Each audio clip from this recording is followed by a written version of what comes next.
I am just going to start off by saying, hey, how's it going? I'm freezing cold. Hope you all are doing well. Let's talk about Maestro. I have a lot of thoughts. I was actually really excited that this was a thing in the first place. I think I got exposure to it over the summer, that it was a thing, and I was really excited about it. But at the same time, there was a lot of talk about, the concept of Jew face in TV and film and theater works, which has been a very interesting discussion to observe. Leonard Bernstein is very much known that Judaism was a part of his identity. So if y'all have seen my funny girl video about Lea Michele, Bradley Cooper fans, please don't come after me. I did not realize how deeply rooted this man was in his Jewish identity until watching a few people talk about him and why they were not happy that Bradley Cooper was playing him. I actually agree to those opinions. It's the same thing that I said about with the funny girl stuff. If you're going to be playing certain characters that are so deeply rooted into their Judaism, I think it should be played by a Jewish actor. That's just my opinion. I went into this movie thinking that maybe it's okay that Bradley was playing this part because maybe they don't talk about it, which is a risk. I mean, that would make sense to me and weirdly make it kind of sort of but not really okay for Bradley to portray this person. I also know that the family was really deeply rooted in this project,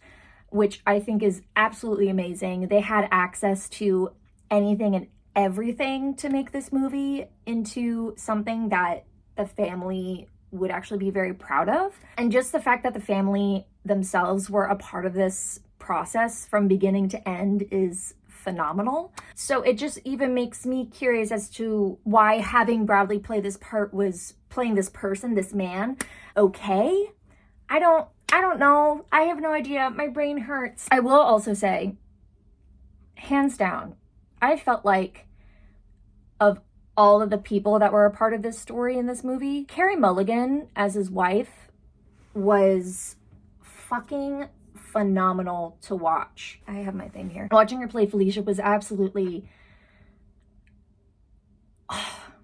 I feel like that was a masterclass in acting. That was really, really beautiful. And I really do applaud Bradley Cooper for making the set and basically wherever they were working, making it into a safe space for actors. I think that is very important and very valuable to give that sort of space to your actors as a director. So when I was watching the behind the scenes stuff for this, I think Bradley is actually a really good director. I just feel like there were a lot of things missing from it. Granted, it was more focused on the marriage. I'm not saying, oh, I wish I saw all the stuff of him working with Stephen Sondheim on West Side Story. That's not what I'm saying. I was kind of surprised that they didn't really talk much about his education towards children. One of the things I find really cool in my family is that my uncle went with my grandfather to a couple of his, what are they called? I guess they were recorded programs. Leonard Bernstein would have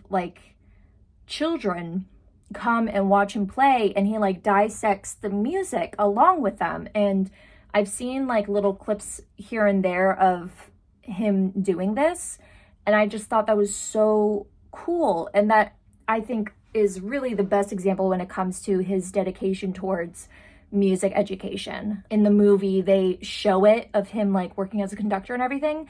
But whenever they showed him in terms of teaching, I felt like that was always the gateway to continue the story of him being a closeted homosexual. And I was like, that feels weird to me. So I thought that was very interesting not to include in this. He went through a lot of really big things. And also he went through a lot of things in relation to him being Jewish. The anti-Semitism that he dealt with, LO fucking L. I also should say I am not a Leonard Bernstein expert.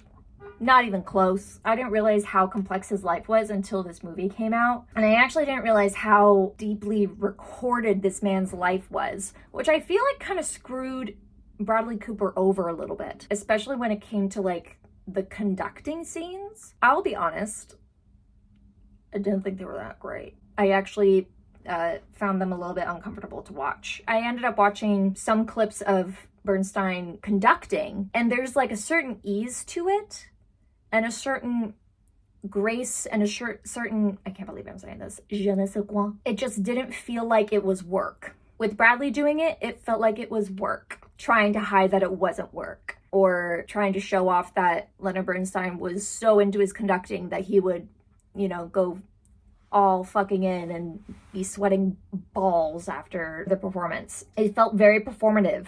While with Bernstein, when you watch him work, it just looks like it's natural to him. It's like a part of his identity. Wow, how crazy is that? My brain is going fucking everywhere with this. It really is. I really do think that everyone came into this like wanting it to be good. I also think, and I can't say this is like Bradley Cooper specifically, but just based on what I've been seeing, all gushing about Bradley Cooper, and I don't know about y'all, but I get kind of tired of that shit after like 2 minutes. When it's a 35-minute behind-the-scenes look of Maestro and all they're talking about is how insanely amazing Bradley Cooper is. I don't care. I just feel like this project could have been approached in a different light. I actually would have been much more interested to see this movie if it wasn't him starring in it.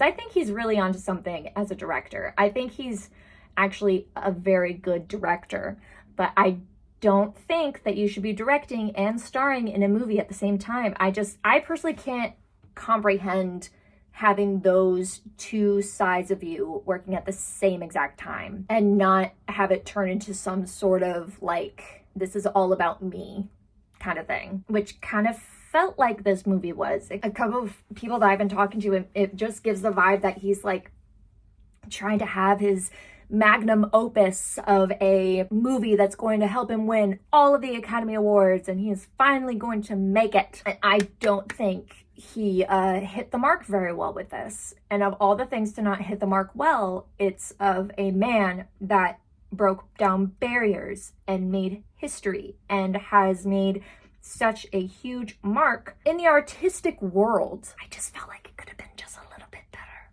And yes, I still think a Jewish man should have played that part. It sounds like this was a Bradley Cooper thing because he also mentioned that he had like an obsession with conducting when he was a kid, and that kind of like spewed this whole thing into being. I just felt like I was watching Bradley Cooper try to win an Oscar. That's all I saw. Instead of like really diving deep into this man, or just not even having it be through the lens of us watching this couple grow together. We could have easily done this through the lens of Felicia and watching her watch all of this go around her. Like the fact that she was okay that she was marrying someone who was a gay man and was okay with that, and they loved each other so much that they stayed together through and through. Granted, I should also say he was possibly bisexual because he had relationships with women before Felicia. There were some added in moments that weren't needed in the first place, but just to show off Bradley. Like that on the town moment, that on the town ballet bullshit that they went into from that dinner with his parents to a theater in New York, and they show off little bits of on the town only to like show the storyline of Felicia realizing that he's gay, and then somehow Leonard Bernstein turns into one of the dancers. And I'm sorry, but one of the things I never thought I would ever witness and wish I never witnessed at the same time is watching Bradley Cooper attempt Jerome Robbins-ish choreography. That was a choice. The choice was made. And we just have to accept it and move on. I completely forgot about the big confrontation scene that happens with them when they're in their apartment in New York, which they completely recreated. That's insane. Their apartment at the Dakota, they completely recreated it from images and looking at the building itself and looking at the apartment itself. It was just mind-boggling. But it was supposed to be a scene when it was in during Thanksgiving, and the scene starts with Leonard coming in saying, "Who left Snoopy in the car?" or something like that. And then he goes into his bedroom where Felicia is, and they have a huge argument. And you just see, you know, to remind you that it's Thanksgiving and they're at the Dakota, which is where the Thanksgiving parade goes by. The Snoopy balloon just floats past very slowly at the end of that scene. And I was like, why? Why was that? Why was that? I don't know. I was very confused. Also, not gonna lie, that basically the second to last scene, I think it was, where Leonard Bernstein is teaching, I'm sorry that I also say Steen and Stein interchangeably. I don't know what to tell you. It's just an automatic thing, and I always hear different pronunciations. I've always heard different pronunciations of his last name. I know they said Stein for this, so I'm trying to stick with that. So the conducting part, when we were watching one of his students conduct, and then they end up going to this club afterwards and, you know, like sweat on each other. That actor also played the prince in Bad Cinderella. So all I could think about was A, wanting to text my friend Julio, who was in it, to be like, did you know that he was in this? And B, all I could think of was fucking Bad Cinderella while that moment was happening. That's no way a boo-boo to Bradley Cooper casting this shit. I'm assuming he helped with castings. I thought the ending was really weird, going back to that black and white shot of Carey Mulligan. Didn't really understand that. I'm not a linguistics person. I'm not someone that's like good with the phonetics and everything. I don't really know Leonard's voice well, but I was just a little bit confused how, you know, we have all of this documentation of Leonard Bernstein, of photos and audio and, you know, video recordings and interviews, everything under the sun of this man. And the voice that Bradley was giving I felt it was a little bit off. That's just me being super fucking nitpicky. I'm very curious to hear what y'all think. I don't know. A part of me is thinking like everyone's gonna be like, it's not a big deal that Bradley played this part. But I want to know why. I'm just curious why. I'm curious if like they even like if that even came up in discussion or what. Especially since the family was so a part of it. So I'm very curious of how, if that was even something that was brought up. I think one of my friends kind of gave it like a 75%. I would give it the same rating. I think it was a fun piece of work to watch. I thought the choices with cinematography was very interesting. I thought costumes were really lovely. I thought, you know, I mean, come on, how can you not go wrong with a Leonard Bernstein score for a movie? I mean, how can you not? It was enjoyable in those sort of aspects. And again, Carey Mulligan, I don't think she's gonna get a Best Actress win at the Oscars. I don't think Bradley Cooper's gonna win either.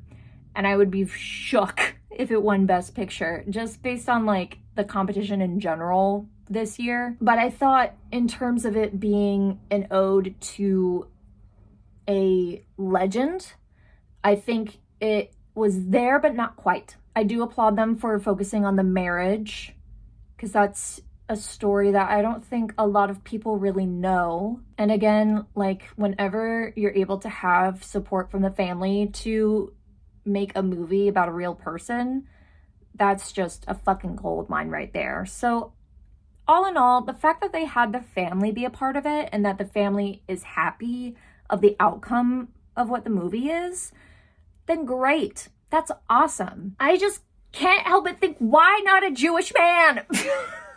I don't know. I'm gonna stop talking about this. If people want to say I'm fucking crazy thinking like this and like actors are actors and they can play whatever they want. We're talking about an ethno-religion here, ladies and gentlemen. It's complicated. And I'll just leave it at that. Thank you so much for staying to watch this whole thing. If you did, I don't know if you did, and if you did, you should treat yourself to something very nice. I hope you all are having a fabulous day. I hope you all are having a fabulous week, and let me know your thoughts. If you've seen Maestro, please let me know what you think of it. Do you agree with anything I said? Do you disagree with anything I said? I really would love to hear people's opinions about this. I know that Bradley Cooper is like one of the biggest movie stars right now. And so like talking about him in general is just always super fun. The fact that they started from playing, you know, a playboy in the Hangover series, which I completely forgot that he was in. I feel like the shift in his career happened when he did Silver Linings Playbook, where people were like, oh, okay, he's actually legit. And I do think he's legit. I think he's a great performer. I just didn't think he was that great as Leonard Bernstein. But I did think his vision for the movie, I think it was very special. And I can see that he really wanted to make this piece good. And I think he really wanted to make the family happy with the final product. I hate saying product when it comes to a movie, but that's the only thing I can really. But yeah, let me know your thoughts. May you be happy, healthy, safe and at ease, and free from harm. And I'll see you next week.